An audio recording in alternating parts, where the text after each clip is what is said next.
Shalom Aleichem, on est dans la halachot de les choutim, les fils de tzitzit. Bezat Hashem, quand un homme, lui, Baruch Hashem, des fois, il fait tchouva, la première mitzvah qu'on lui met, on lui met le talit, les tzitzit, les kavana, les tfilin. Il faut savoir que Baruch Hashem, tu as un talit. Tu n'as pas le droit maintenant de prendre le talit et de faire la bracha dessus et que tu crois que tu as rendu quitte. Il faut vérifier vraiment d'où il vient ce talit. Les fils, d'où ils viennent les fils. C'est pas chaque fil, c'est cachère. Même qu'il est beau, c'est un beau talit. Les fils, d'où il vient, qui c'est qui les a fait? Parce qu'il faut l'ishma. L'ishma, ça veut dire pour la mitzvah. Comme la matzah.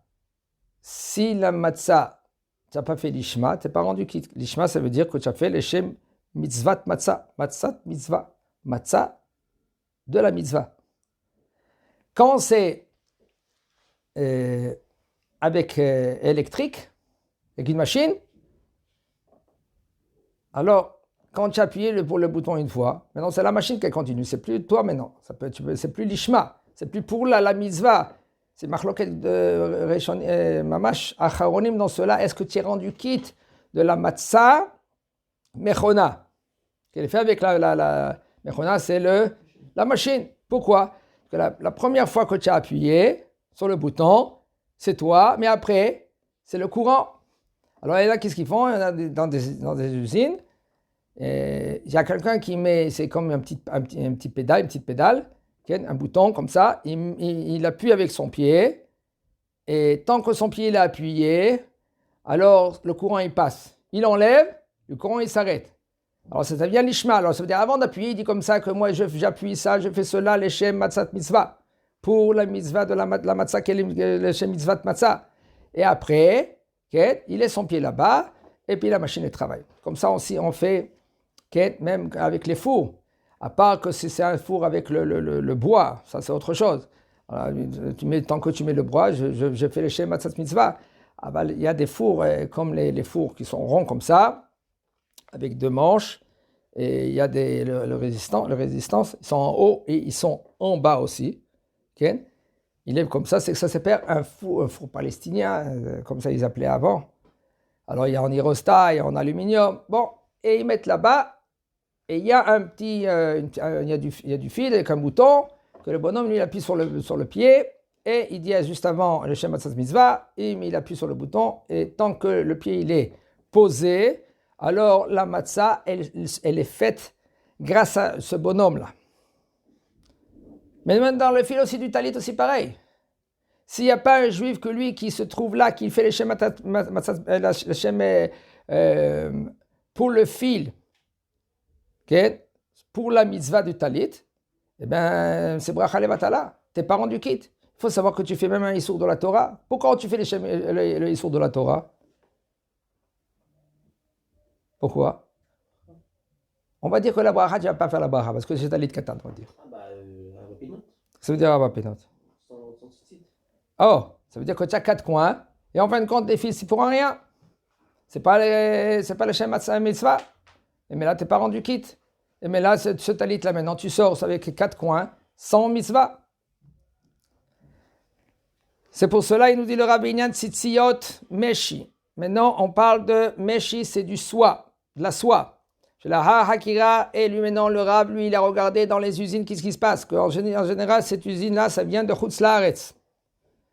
Quand ils font le soie. Et maintenant, ils emmènent des fils de soie. Et ils se sont fait autant que fil. Il y a 2 étapes pour être fil. En premier, c'est un botte de soie. Et on le fait autant qu'un fil. Ça s'appelle tvia. Tvia en français, on a dit que c'est... Tu ne te rappelles pas comment on a dit en français? Il y a un botte de soie et on fait un fil. Ça, en hébreu, ça s'appelle tvia. Mais ça, ils le font des goïms. Et puisqu'ils le font des goïms, okay, alors ce n'est pas le Shem Mitzvat Tviyat shel tzitzit. Vekan ba'aretz shozrim otam l'shem mitzvah tzitzit, et en Eretz, ils le font l'shem mitzvah tzitzit. Il y a une usine pas loin d'ici, à côté ici. Ils nous font montrer tout le procédure, comment on fait les fils, comment on fait les fils. C'est extraordinaire. C'est pour cela qu'un homme, quand lui veut acheter des fils avec le talit, il faut qu'il voit que c'est vraiment avec le vrai tampon, il a fait les tzitziot qu'il a mis. C'est pas rien d'acheter un beau talit, il est beau le talit, comment il est magnifique, hein, c'est beau. Ah il faut regarder aussi même qui c'est qu'il a fait le talit. Comme il y en a un, il me dit, il va acheter une paire de tefilines. On vend des paires de tefilines. C'est des talmidei chachamim, des gens que vraiment, un sofer Yireh Shamayim, il va au mikvé, il écrit comme il faut, il est talmid chacham. Combien ça coûte? Je ne sais pas combien, 2800 shekels, 2500 shekels, le dé à combien? Aujourd'hui, ça a augmenté les prix. Il me dit, moi j'ai 1500 shekels, je trouve. Je lui dis, où tu vas acheter les tefilines? Voilà, dans le magasin là-bas. Ah, d'accord.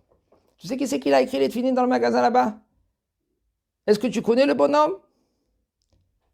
Vous savez qu'il y avait un moment donné, il y avait des Arabes qui écrivaient les tefilines et les mezuzot?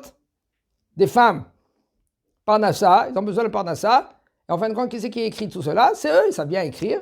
À l'université, ils sont à l'université, ils font des mezuzot, des parchemins, des tefilines. Qui c'est qui peut te garantir que c'est écrit comme il faut? Et même si c'est un juif, peut-être c'est un juif que vraiment il est pas shomer Shabbat, pas shomer Torah, mitzvot. Et peut-être quand lui il a écrit, sa pensée, il était avec. Une fois, je suis rentré dans un endroit, dans une chambre, il y avait le sofer, il écrivait, il entend la musique. Quelle musique? Musique goy. Bon, il ne fait pas attention à cela, on va dire, d'accord? Sauf, mais ça rentre. Quelle est ton attention quand maintenant que tu écris les mezuzot, quand tu écris les tefilines, quand tu écris les sefer Torah? Alors comment maintenant tu peux savoir tout cela? Il faut connaître le sofer. Il faut connaître le sofer, il est Yirat Shamayim. Il faut voir maintenant si vraiment il sait prendre les bâtiments, les parchemins, il les met dans les bâtiments.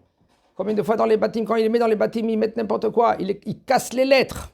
Quand il plie le parchemin, alors quand il veut le rentrer dans les bâtiments et il force, ça peut casser la lettre et tu ne peux même pas voir.